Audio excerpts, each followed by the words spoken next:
Hello, boys and ghouls. Welcome to the next episode of Night Fog, San Francisco's premiere show about horror and all things horror related. So, in episode 22, which this is your hostess with the mostest, the Black Cat X1, the Vampire Duchess, the Goth Punk Raver Princess, the mistress of the Slithering Claw herself. And this is my friend, Shadow. Say hello, Shadow. Ooh, meow meow. And this is a black cat, and this is Shadow, and it's oh so cute, and it was given to me by one of my fans, so yay! Okay, keep those cats coming. No pressure, but you know, it is Christmas. Alright, so today's episode, we're going to talk about the Demonology mini lesson, which is based on the season finale of the Exorcist series. And that last finale episode was entitled Unworthy. Now, why was it entitled Unworthy? Because we had the recurring character of Mouse showing up unexpectedly during the excruciating exorcism of Andy by Father Tomas and Marcus. So Marcus felt unworthy because of the way, and guilty because of the way he had treated Mouse. Mouse felt unworthy because of the way that things were left between her and Marcus. She wanted him to take her with him, and that was not in his game plan.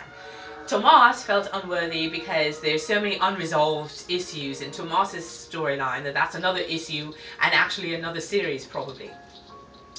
But all those feelings of unworthiness blocked a successful exorcism. Because remember, an exorcism, the possession, actually is something that the possessed and the demon work together, knowingly or unknowingly, to effect. So when Andy was possessed by the spirit of his dead wife, first by the little girl, that's how this demon entered into his world, and then grew into the spirit of his deceased wife. When he allowed that demon to come into his life, all the unworthy feelings that he felt, the guilt over his wife's suicide, the fact he couldn't stop it, the fact he didn't really recognize that she was hurting so badly, his unresolved issues with what was really going on between her and the kids, all of those things made him feel unworthy, guilty, and therefore vulnerable to the demon's predations. So that's part of the reason why the title is Unworthy. Now, I'm going to step away from the Unworthy segment, right, and I'm going to have a little editorial in which I firmly believe and predict that Mouse is not all that she seems.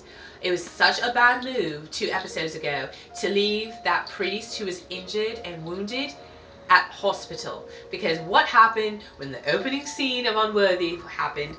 There he is in hospital, vulnerable, full of his own guilt, which is what the episode opens with, over his sister and the fact that he went on and his sister did not.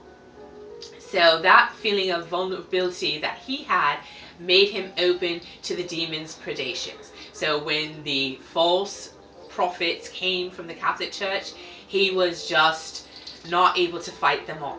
And of course they have their little brew going under his hospital bed, and that was really terrible. But I'm wondering, what is Mouse's real motivation here? She seemed, who is she working for? Because she herself had been possessed, as we saw in flashback episodes. But also, she herself has unresolved issues of guilt and feelings for Marcus. I don't know where she's going. I don't know where she's coming from. Tomas should not trust her, and it's actually intriguing because at the end of the episode, Marcus looks into the skies. He had complained he had not heard the word of God, and then he looks into the skies. Obviously a sign had come to him, and he says Tomas, and I was like, yes, he's in danger, because Mouse has left the other priest in danger. And of course, what did we see? That classic reference to, I think it's Halloween, where the nurse goes from room to room, and as she's crossing, there goes the priest, the ex-priest now, possessed, of course, after her with the scissors, and then you see the decapitated statue of the Virgin Mary. So, blood has been shed, the battle has begun. When you feel unworthy, you need to work through those feelings. It's really important. This is when people commit suicide, and this is the time of Christmas. A lot of times when people feel those feelings of unworthiness. So please, Don't walk around feeling unworthy. Do something about it. Confront it. Get help. It's not anything that is detrimental to you. In fact, it will improve you spiritually. So that was a little longer than I intended. Sorry I was on a soapbox, but wanted to talk about that issue. Pardon me, struggling with another bit of cold or flu, but pressing on. Santeria secrets. Sorry. Oh my god, it's terrible. Santeria secrets. This week I want to talk about the Virgin Mary, Yemaya, the collaboration between the two of them. They're virgins and goddesses of healing, which kind of ties in nicely with the unworthiness. They're compassionate. They are looking to welcome us back into the world.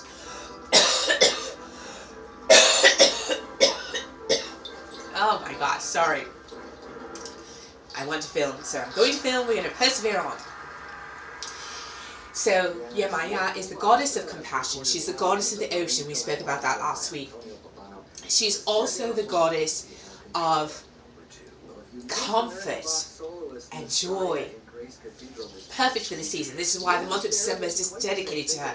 Comfort, joy, support, nourishment, all of those positive feelings. That is what Yemaya pushes forward, encourages us to do. So when you see someone in blue and white, when you see the pictures of the Virgin Mary, especially when she's in her guise of Stella Maris, God, Star of the Sea, you know that help is near, comfort is near, and this is what a lot of people who feel unworthy, who feel lonely and abandoned at Christmas time, they need.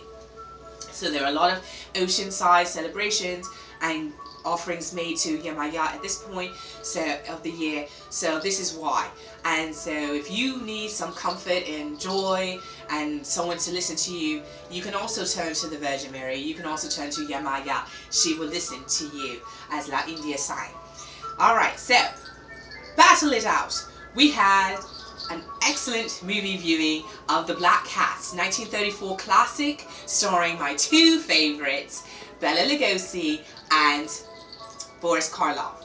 So Boris Karloff, other than being the Grinch Who Stole Christmas, really, I think, pulled it off in this one. I think he edged Bela, which is hard to do because Bela put in a strong performance. But Boris Karloff did not have very many words. He did not have very many lines. He didn't say very much. But his looks and the way he used his eyes and his hands and how thin and aesthetic he was, oh my goodness, he really carried forth this storyline. And in the interest of full disclosure, this storyline had nothing to do with Edgar Allan Poe's The Black Cat. So if you are looking for that storyline to have appeared, it didn't. But it has a jumping off point. There is a black cat that appears about 2 or 3 times in the movie. But the important thing is the interplay between Bela Lugosi and Boris Karloff. And one of the harrowing moments is at the end where Boris Karloff is now subject to Bela Lugosi. And even though they don't show it because it is 1934, it's still very strong, very powerful, of how when someone who has been tormented gets the power to over their tormentor, it can be very devastating indeed. So check out The Black Cat, 1934, with Bela Lugosi and Boris Karloff, and I have to say that Boris Karloff came out ahead. So survival of the fittest, Boris wins. Ding ding ding, winner and champion in that movie.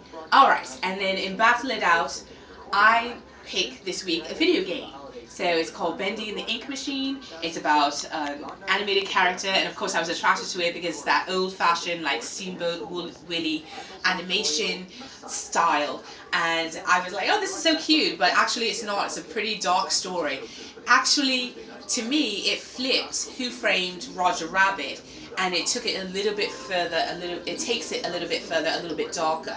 And the animation realizes that they are alive, but they're being oppressed. And how are you going to get out of that situation?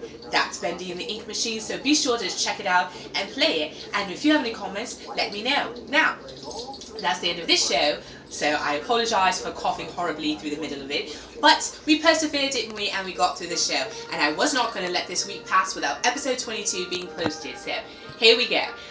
thank you so much for joining me. Thank you so much for remembering me as the Black Cat X1, your hostess with the mostest, your vampire duchess, your mistress of the slithering claw, etc., etc. Join me on Twitter at the Black Cat X1, and also watch every Tuesday that I post a new creepy or horror-filled story.